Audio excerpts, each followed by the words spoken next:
Welcome to the One Year Bible, May 7. The Old Testament reading, 1 Samuel chapter 1, verse 1 through chapter 2, verse 21.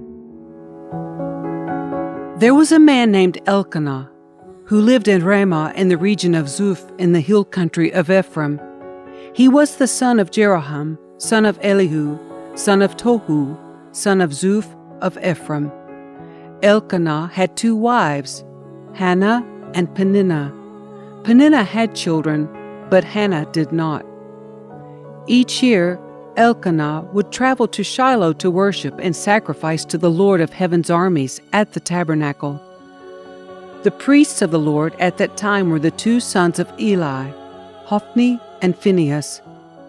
On the days Elkanah presented his sacrifice, he would give portions of the meat to Peninnah and each of her children. And though he loved Hannah, he would give her only one choice portion because the Lord had given her no children. So Peninnah would taunt Hannah and make fun of her because the Lord had kept her from having children. Year after year it was the same. Peninnah would taunt Hannah as they went to the tabernacle. Each time, Hannah would be reduced to tears and would not even eat. "Why are you crying, Hannah?" Elkanah would ask. "Why aren't you eating? Why be downhearted just because you have no children? You have me. Isn't that better than having 10 sons?" Once after a sacrificial meal at Shiloh, Hannah got up and went to pray. Eli the priest was sitting at his customary place beside the entrance of the tabernacle. Hannah was in deep anguish, crying bitterly as she prayed to the Lord, and she made this vow. "O Lord of heaven's armies, if you will look upon my sorrow and answer my prayer, and give me a son, then I will give him back to you. He will be yours for his entire lifetime, and as a sign that he has been dedicated to the Lord, his hair will never be cut." As she was praying to the Lord, Eli watched her. Seeing her lips moving but hearing no sound, he thought she had been drinking. "Must you come here drunk?" he demanded. "Throw away your wine." "Oh, no, sir," she replied. "I haven't been drinking wine or anything stronger. But I am very discouraged, and I was pouring out my heart to the Lord. Don't think I am a wicked woman, for I have been praying out of great anguish and sorrow." "In that case," Eli said, "go in peace. May the God of Israel grant the request you have asked of him." "Oh, thank you, sir," she exclaimed. Then she went back and began to eat again, and she was no longer sad.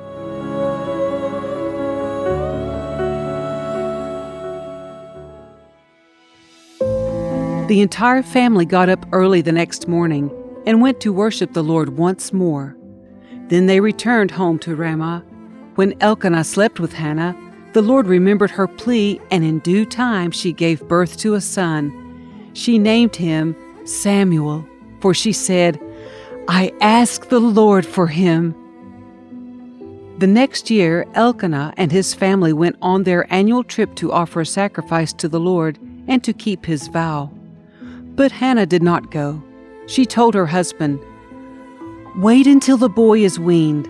Then I will take him to the tabernacle and leave him there with the Lord permanently." "Whatever you think is best," Elkanah agreed. "Stay here for now, and may the Lord help you keep your promise." So she stayed home and nursed the boy until he was weaned. When the child was weaned, Hannah took him to the tabernacle in Shiloh. They brought along a 3-year-old bull for the sacrifice, and a basket of flour and some wine. After sacrificing the bull, they brought the boy to Eli. "Sir, do you remember me?" Hannah asked.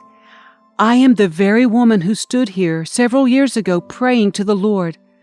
I asked the Lord to give me this boy, and he has granted my request. Now I am giving him to the Lord, and he will belong to the Lord his whole life."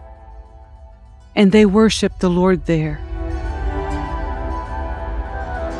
Then Hannah prayed, "My heart rejoices in the Lord.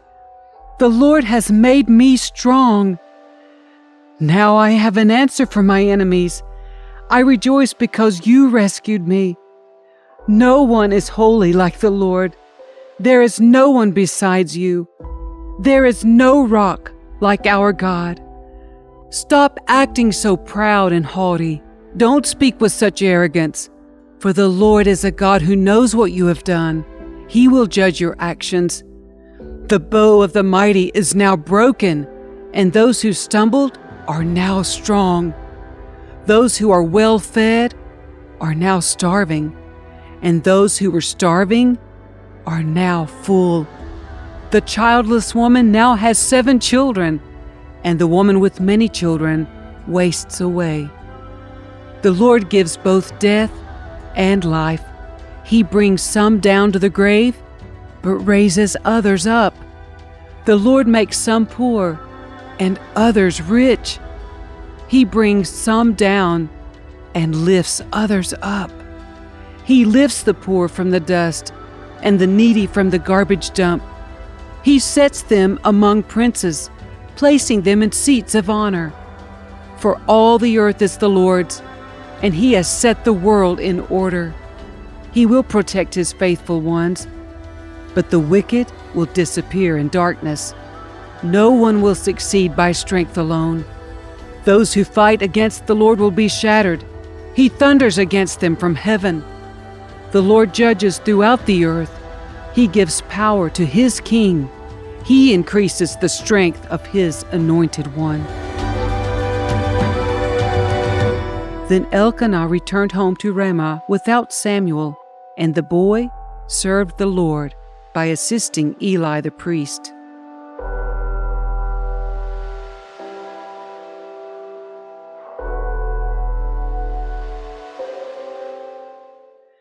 Now the sons of Eli were scoundrels who had no respect for the Lord or for their duties as priests. Whenever anyone offered a sacrifice, Eli's sons would send over a servant with a 3-pronged fork. While the meat of the sacrificed animal was still boiling, the servant would stick the fork into the pot and demand that whatever it brought up be given to Eli's sons.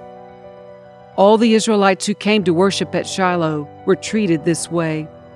Sometimes the servant would come even before the animal's fat had been burned on the altar. He would demand raw meat before it had been boiled so that it could be used for roasting. The man offering the sacrifice might reply, "Take as much as you want, but the fat must be burned first."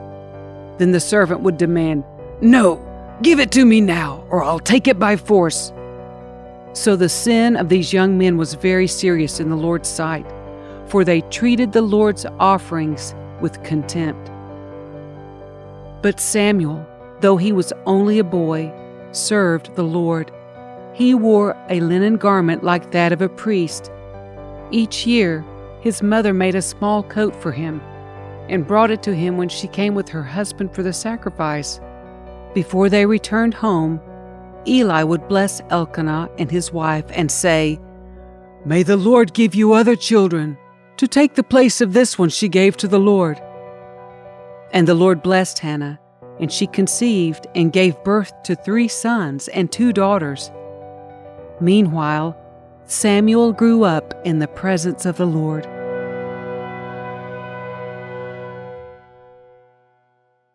The New Testament reading, John chapter 5, verses 1 through 23. Afterward, Jesus returned to Jerusalem for one of the Jewish holy days. Inside the city, near the sheep gate, was the pool of Bethesda, with 5 covered porches. Crowds of sick people, blind, lame, or paralyzed, lay on the porches. One of the men lying there had been sick for 38 years. When Jesus saw him and knew he had been ill for a long time, he asked him, "Would you like to get well?" "I can't, sir," the sick man said, "for I have no one to put me into the pool when the water bubbles up. Someone else always gets there ahead of me." Jesus told him, "Stand up, pick up your mat, and walk." Instantly the man was healed. He rolled up his sleeping mat and began walking. But this miracle happened on the Sabbath, so the Jewish leaders objected. They said to the man who was cured, "You can't work on the Sabbath. The law doesn't allow you to carry that sleeping mat." But he replied, "The man who healed me told me, 'Pick up your mat and walk.'" "Who said such a thing as that?" they demanded. The man didn't know, for Jesus had disappeared into the crowd. But afterward Jesus found him in the temple and told him, "Now you are well, so stop sinning, or something even worse may happen to you." Then the man went and told the Jewish leaders that it was Jesus who had healed him. So the Jewish leaders began harassing Jesus for breaking the Sabbath rules. But Jesus replied, "My Father is always working, and so am I." So the Jewish leaders tried all the harder to find a way to kill him, for he not only broke the Sabbath, he called God his Father, thereby making himself equal with God. So Jesus explained, "I tell you the truth, the Son can do nothing by himself. He does only what he sees the Father doing. Whatever the Father does, the Son also does. For the Father loves the Son and shows him everything he's doing. In fact, the Father will show him how to do even greater works than healing this man. Then you will truly be astonished. For just as the Father gives life to those he raises from the dead, so the Son gives life to anyone he wants. In addition, the Father judges no one. Instead, he has given the Son absolute authority to judge, so that everyone will honor the Son just as they honor the Father. Anyone who does not honor the Son is certainly not honoring the Father who sent him."